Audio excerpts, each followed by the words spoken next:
Hello everybody, it's Maikito. I hope everybody's having a good day. Has had a good day so far. When it comes to today's slate, I believe it is Friday slate. It is actually not a big slate when it comes to what a Friday will usually be. There's two normal games and then there's England Championship games. So usually when it comes to these small slates, I wouldn't post a video, usually because there's not much out. But I always go through the picks, I always go through the apps, try to see if I find anything that I like. And I do have plays that I found that I like. And honestly, if more lines are released, I could see myself adding more plays, so keep an eye out for those. As always, if I do have any added plays, they will be in the pinned comment either later tonight, but more than likely tomorrow, because all these games pretty much are going to be in the afternoon, so more lines will be added. So again, keep an eye out for those. But other than that, I'll just get straight into the plays. The first play that I found that I like, this one is on PrizePicks, and it's Brice Samba to go under 3 saves at home for Rennes, going up against Nantes. He didn't play the beginning of the season with Rennes. He usually he played for Lens instead of Rennes. And in 12 games with them, he has actually gone over, as in 4+, and half of the games, 6 out of 12. But if you look at, for example, just his home games, he's gone over in 3 out of 6, but the games that he did go over, he went over with 5 against Marseille, who allowed the 4th most saves to opponents. He went over with 5 against Lille, who allowed the 7th most, and against PSG, who allowed the most. So all the games that he's played, he's gone over in general, especially at home, has been against opponents that will allow a lot of saves. And now he has a good matchup here against Nantes, who actually allowed the 5th least saves to opponents at 2.7. And in general, when it comes to the shots on target that they take 4.2 at home, down to 3.7 away. So they shoot less on target when they play away from home, which is good for us. And opposing keepers that have played against Nantes have gone under this mark in 5 straight. Not even 3 or less, just 2 or less, just going straight under this line. Opposing keepers have gone under in 5 straight, and at 3.0, I like the safe line here. If you could possibly take it at 2.5, I just really like the safety that you're getting here at 3.0. And Rennes in general, they go from allowing 12.5 shots away from home, which even then isn't that many, all the way down to 9.5 at home, which is even better for us. So I don't see that many chances coming for Nantes. And Nantes in general have a 32% shot on target conversion rate, so they have converted 32% of the shots on target that they've taken. So even if they manage to get 3 to 4 shots on target, I expect at least one of them to go in, which would obviously mean he will still go under this mark. So I just like the line. I like that they're playing at home. So like Brice Samba to go under 3 saves. And then the second player probably that I found that I like, this one is on PrizePicks. It's a safer play, and it's Omar Elhilali to go higher than 1.5 tackles at home for Espanyol, going up against Getafe. Again, it's a safe play. He averages 3.4 tackles so far this season, and he's an aggressive player. He went over with this mark with 3 in the first game against Getafe. We just need him to get at least 2. And Getafe, it's a great matchup because they allow on average the 4th most tackles to opponents, mainly because Getafe themselves also play aggressive, which is goes with the play style that Omar likes to play. He plays full minutes. He has in the last 3 straight since the international break. And even if the line, like the normal line on PrizePicks or Underdog or whatever, if it comes out at 2.5 when it comes to its normal line, I would take it there as well. I just like the fact that you can get it right now as a safer play at 1.5. And even though Getafe don't play possession, which even then would help Espanyol, because whenever they go up and attack and they lose it, that means they have a good chance of taking it back. But even then, when Getafe do go out an attack, they're not a team that just sits back and just pass the ball around. They're a team that's constantly trying to press whenever they do have the ball, which is going to be good for Elhilali because, again, he's an aggressive player and he can tackle them to try to get the ball away. But he's also a player, the reason why he gets a lot of these tackles is because as soon as he sees somebody with the ball, even before they pass, he's good at trying to intercept the pass. So if he's already there when the opposing player receives the ball, he's already close and he goes for the tackle, which is good for us and a lot of chances for him. And Espanyol in general are fighting to stay away from the relegation zone. I believe they're only like 5 points or so above it, so they're gonna be aggressive. They need to try to get a point here, and at 1.5, I like the line. So like Omar Elhilali to go higher than 1.5 tackles.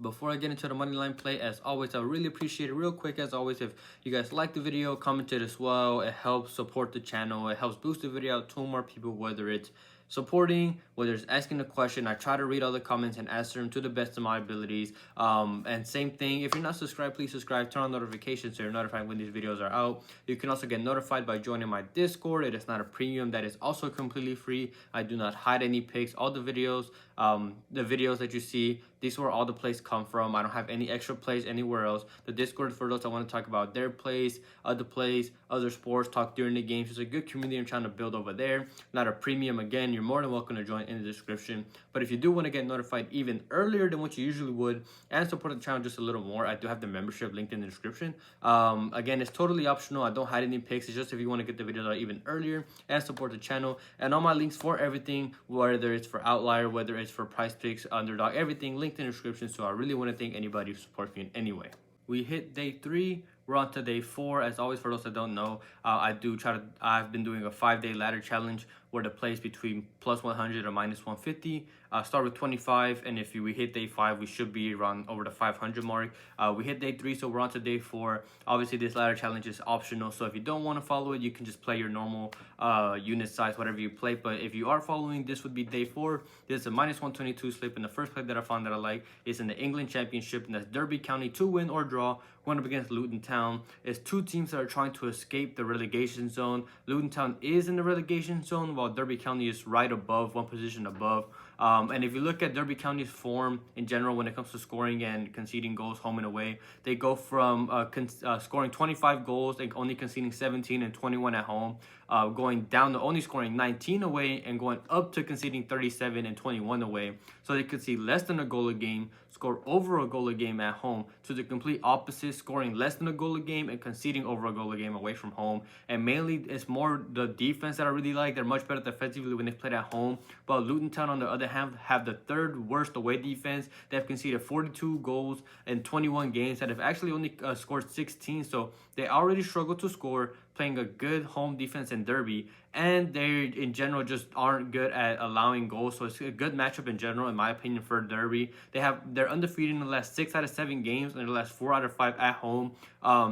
And they only allow 10 shots to opponents on average. So again, Luton Town, they're going to struggle a lot in this game. And Luton Town, on the other hand, are very, very bad. They're not clinical when it comes to scoring when they've played away from home. They have only converted 25% of the shots on target that they've taken away from home. And Luton Town have only won 3 out of the 21 games, which means this prop has hit for 18 out of 21 opponents that have played at home against them. That's an 86% hit rate. And in the last 3 games that Luton have played, they have lost Doughty, their left wing back, Adebayo, one of their strikers, and Brown, one of their right wingers, due to injury in just the last 3 games. So they're already missing.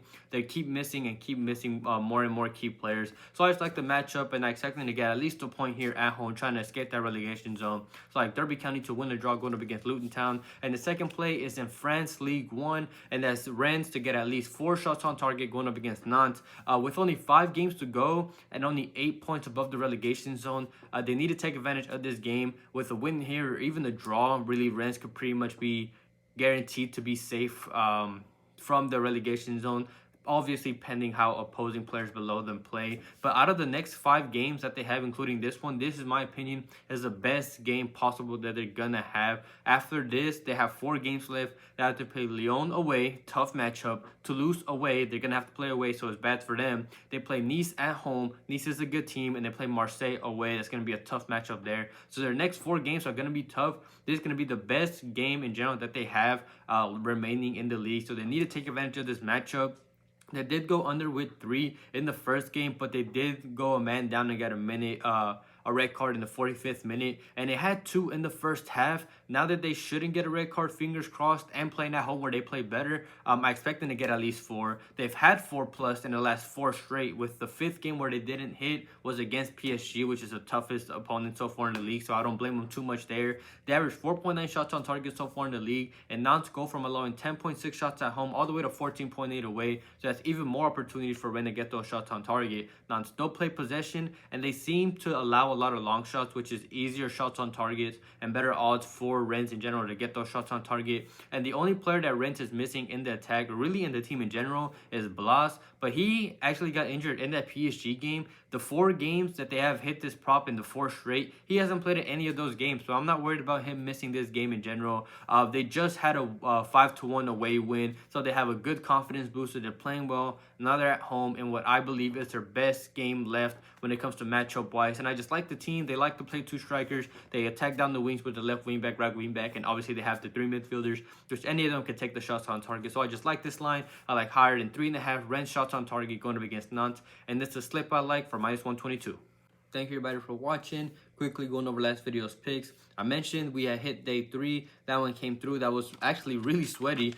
We had obviously Bilbao to score the first goal against Rangers. That came through for us. And then that Rangers didn't score in that game, and I said there was a good chance they might not score. So that was easy for us. And then we had Lazio to score 2. That came down to the last minute of the game. Lazio had to score that second goal to even manage to try to stay in the game, and they managed to score at the very end of the game. So it was a sweat, but at the end of the day, it came through. We had the 2 player props in the video. We had Castellanos to take 3 shots. That one hit pretty easily, and then we had Porro to take a shot. That one unfortunately did miss. I still like the line. I'm surprised he didn't shoot at all, but it was mainly because Tottenham took a lead early on, and after that they kind of sat back, so it was unfortunate for us. And then they have one added play, and that was Saltness for Bodo Glimt to go under 0.5 shots assisted. And I mainly took that line because when he plays away, he doesn't get many passes, which he didn't. He only completed 12 passes in that game, but unfortunately, that was one of the shots assisted, his teammate shot. So unfortunately, we did miss that one. So it's a 2-2 day, 2-1 video-wise. So it wasn't a great day, wasn't a bad day. But with this small slate, hopefully we can make up for it.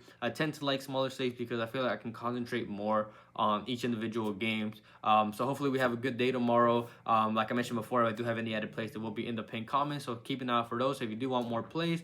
But other than that, I hope everybody has a good night, a good day, and we can cash out tomorrow.